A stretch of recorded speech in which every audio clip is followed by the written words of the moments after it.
CPI-ക്കാർ തെറ്റായ വിധത്തിൽ ഒറ്റ പൈസ പോലും എന്തായാലും മേടിച്ചിട്ടില്ല. ശരി, വെള്ളാപ്പപ്പെട്ടത് CPI-ക്കാർ കണ്ടുപിടിച്ച് കാണും ഇലക്ഷനൊക്കെ വരുമ്പോഴത്തേക്കും. അത് കാണും. അതല്ലാതെ ഇട്ട വഴിക്ക് കൈക്കൂലിയായിട്ട് അത്ഭുതമായിട്ട് ഒരു പൈസ പോലും ഇരിക്കുന്ന പതിവ് CPI-ക്കില്ല. അതുകൊണ്ട് അവർ വെറും വർത്തമാനം മാത്രമാണ്. നമുക്കെല്ലാം പറഞ്ഞാലും ബഹുമാനപ്പെട്ട ശ്രീ വെള്ളാപ്പള്ളിയുമായി ഒരു തർക്കത്തിന് ഞാനില്ല. അത് അദ്ദേഹത്തിന് വിടുന്നു, നിങ്ങൾക്കും വിടുന്നു. ഇത്രയും ആക്ഷേപം നോ മോർ ഡിബേറ്റ്സ്. നമ്മളത് ശരിയല്ലേ? പിണറായി വിഷു അല്ല, പിണറായി വിജയൻ. ശരിയാണത്, വളരെ ശരിയാണത്. അത് എൻ്റെ കാര്യം നിലപാട് ഞാൻ പറയും, അദ്ദേഹത്തിൻ്റെ കാഴ്ചപ്പാടും നിലപാടും അദ്ദേഹം പറയും. അല്ല, ഇത്രയും ആക്ഷേപങ്ങളും ഞാൻ ഇന്നലെ പറഞ്ഞല്ലോ, ജനങ്ങൾക്ക് എല്ലാവരെയും അറിയാം.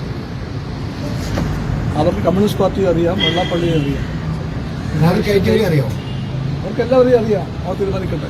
നിങ്ങൾ പറഞ്ഞു കഴിഞ്ഞല്ലോ, LDF-നോ ഏതെങ്കിലും പാർട്ടിക്കോ മാർക്കിടാനോ തെറ്റ് ശരിയും പറയാനോ ഞങ്ങളാരും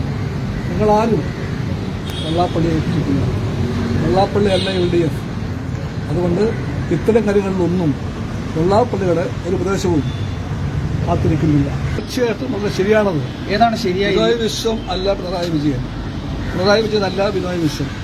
രണ്ടുപേരാണ്, രണ്ട് കാഴ്ചപ്പാടാണ്, രണ്ട് നിലപാടാണ്. അതുകൊണ്ട് അദ്ദേഹത്തിന്റെ വാദങ്ങളെ ഞാൻ നിരാകരിക്കുന്നില്ല. ഏത് കാഴ്ചപ്പാടാണ് ശരി? വെള്ളാപ്പള്ളിയുടെ കാര്യത്തിൽ എല്ലാവർക്കും അറിയാം. വെള്ളാപ്പള്ളിയുടെ കാര്യത്തിൽ നോ മോർ കമന്റ്സ്.